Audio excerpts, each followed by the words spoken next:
So it all comes full circle for you.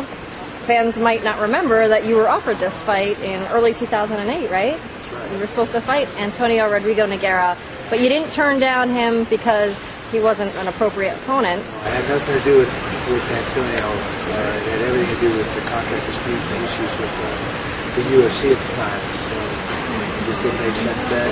Obviously, we settled our differences with backfighting. So I'm kind of glad the fight came back around. I think at one time this was the dream matchup. So it's here. It's finally going to happen.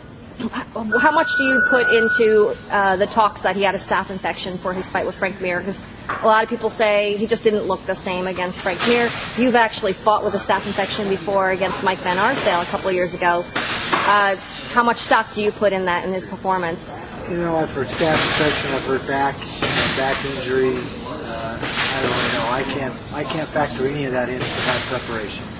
I've got to get ready for the best Nogueira that we've seen, the guy that we know is there. And I just can't account for that. And that was the case. It has nothing to do with my preparation here and now. He's going to come with everything he's got. He's going to be well prepared. He's a dangerous fighter. He knows what he wants to be and what he wants to do. So be ready for him. What does Randy Couture need to do to win against Nogueira on the ground?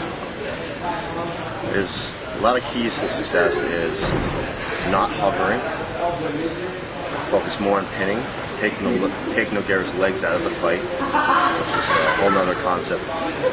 Nogueira can't use his legs against him. And creating the space when we need to, and being violent. And Nogueira has a traditional way of fighting, and he's good at it. But Ellen Allis obviously gives a lot of tape, and I'm sure he's working on new things because he's not slouched. But whatever he thought Randy was, Randy's not it. He won't be. Randy's going to be something that he's not expecting.